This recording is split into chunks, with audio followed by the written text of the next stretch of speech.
घर म्हणजे प्रेम, आधार आणि शांतीचं स्थान असावं. पण जेव्हा घरातच सतत वादविवाद, भांडणं, तणाव असतो तेव्हा घर घर न राहता रणांगण होतं. नमस्कार, मी अनघा व्यंकटेश ज्योतिष या माझ्या चॅनेलवर आज सगळ्यांचं स्वागत करून आज मी सांगणार आहे घरात शांतता ठेवण्यासाठी 6 अत्यंत प्रभावी उपाय, जे केवळ उपाय नसून तुमचं घर पुन्हा आनंदाचं केंद्र बनवू शकतात. व्हिडिओ शेवटपर्यंत पहा. शेवटी एक सर्वात महत्त्वाचा बोनस उपायही मी तुम्हाला सांगणार आहे. लक्षपूर्वक ऐका. उपाय पहिला असा आहे की 4 कोपऱ्यात खडे मीठ ठेवा. घरात नकारात्मक शक्ती असतील तर त्या वातावरणात चिडचिड, तणाव, राग आणि संशयी वृत्ती वाढते. त्यासाठी काय करायचे तर घराच्या 4 कोपऱ्यात उत्तर, वायव्य, नैऋत्य आणि आग्नेय या 4ही कोपऱ्यात काचेच्या, स्टीलच्या किंवा कागदी वाटीत खडे मीठ ठेवा. तुम्हाला दिशा कळत नसेल तर तुमच्या खोलीच्या सर्व 4ही बाजूला हे बाऊल ठेवा.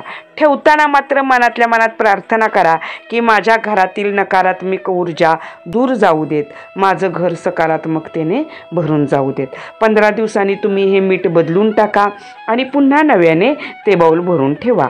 आता उपाय दुसरा असा आहे की फरशी पुसताना तुम्हाला हे मिश्रण वापरायचे आहे. भांडणाचं मूळ असतं ती नकारात्मक कंपनं, ती बाहेर काढा आणि ती बाहेर काढायची असतील तर फरशी स्वच्छता योग्य रीतीने करा. पाण्यात खालील वस्तू घाला. फरशी पुसण्याच्या पाण्यामध्ये तुम्ही खडे मीठ, गोमूत्र मिळाल्यास जर ते शुद्ध आणि ताजं असेल तर फारच उत्तम, कापराचा चुरा आणि विशेषतः मिळाला तर भीमसेनी कापूर आवर्जून वापरा. आणि तुम्ही हे 3 वस्तू त्या पाण्यात घाला आणि मग त्याने फरशी पुसा.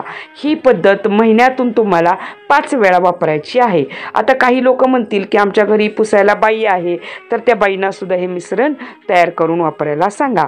कारण मनावर व मेंदूवर परिणाम करणारी नकारात्मक ऊर्जा यामुळे निघून जाते. उपाय तिसरा असा आहे की जेवताना अन्नाची देवपूजा करा.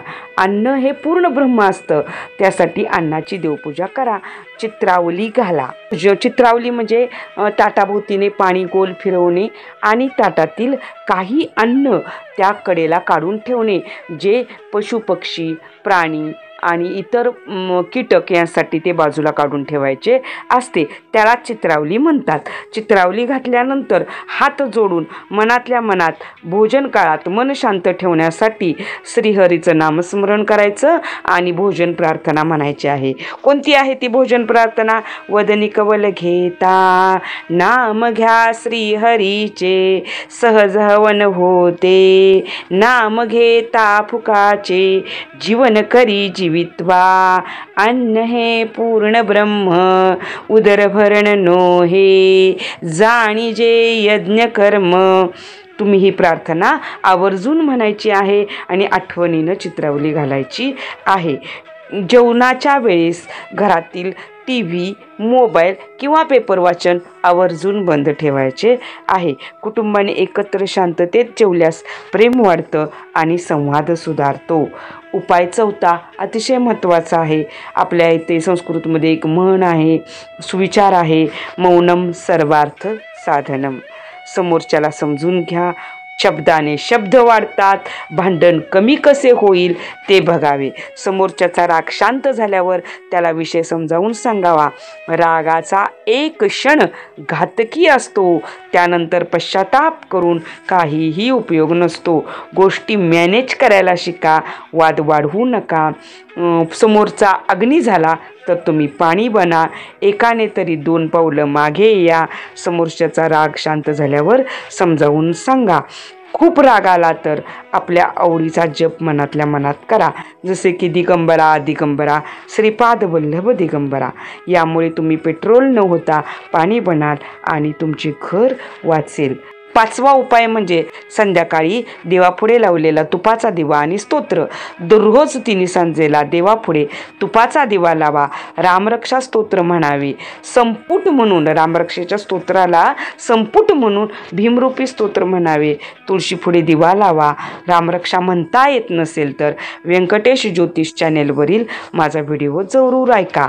सलग 6 महिने रामरक्षा घरात तिन्ही सांजेला म्हटली गेली तर घराभोवती रक्षा कवच निर्माण होतं, जे बाहेरील वाईट शक्तीपासून तुमच्या घराचे कायम रक्षण करतं.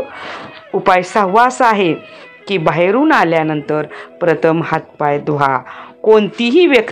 घरातील कोणतीही व्यक्ती बाहेरून आल्यानंतर लगेचच घरात प्रवेश करू नये. हातपाय धुवूनच हॉल, देवघर, किचन, बेडरूम यामध्ये जावं. यामुळे बाहेरून येणाऱ्या नकारात्मक कंपनांचा प्रवेश बंद होतो. आता 7वा आणि शेवटचा बोनस उपाय मी तुम्हाला सांगणार आहे.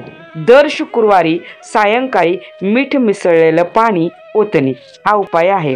आता याचा भावार्थ काय आहे, का करायचा हा उपाय, तर घरातील नकारात्मक ऊर्जा आणि चिडचिड, राग यांना घालवण्यासाठी हा एक अत्यंत प्रभावी लोकमान्य असा उपाय आहे. कसा करावा हा उपाय, तर दर शुक्रवारी एका बादलीत पाणी घ्या, त्यात थोडंसं खडे मीठचं घाला आणि 2 थेंब गंगाजल किंवा गोमूत्र घाला. दोन्ही असतील तर दोन्ही घाला. हे पाणी घराच्या मुख्य दरवाजाजवळ किंवा गॅलरीतून डाव्या हाताने हळूहळू ओता. आता ज्यांचं मोठं घर असेल, अंगण असेल, त्यांनी सडा टाकल्यासारखं थोड्याफार प्रमाणात हे पाणी टाका आणि जे अपार्टमेंटमध्ये राहत असतील त्यांनी त्या पाण्यानं फरशी पुसून घेतली तरी चालेल. परंतु ते करताना मनोमन प्रार्थना करा की माझ्या घरातील वादविवाद, तणाव, मानसिक तणाव यांचं पूर्णतः उच्चाटन होऊ दे. हा उपाय तुम्ही दर आठवड्याला एकदाच केलात तरी घरात स्थिरता आणि मनशांती तुम्हाला अनुभवता येईल. हे का काम करतं, कारण मीठ हे नकारात्मक ऊर्जा शोषणारे नैसर्गिक घटक आहे. घराच्या प्रवेशद्वारातून बाहेर टाकल्यामुळे ते चक्र पूर्ण होतं आणि वातावरण स्वच्छ राहतं. आपलं घर हे मंदिरासारखं असावं आणि मंदिरात कधीच कलह होत नाही. या 7 उपायांनी तुमचं घर वादमुक्त, प्रेमळ आणि सकारात्मक बनवता येईल. उपाय साधेच आहेत पण प्रभाव मात्र प्रचंड आहे. तुम्हाला हे उपाय उपयुक्त वाटले का? तुम्ही कोणता उपाय आधी करत होतात आणि तुम्हाला मोफत पंचांग हवे असल्यास कमेंटमध्ये पंचांग असा शब्द लिहा आणि हो, व्यंकटेश ज्योतिष चॅनेलला सबस्क्राईब करायला विसरू नका. धन्यवाद.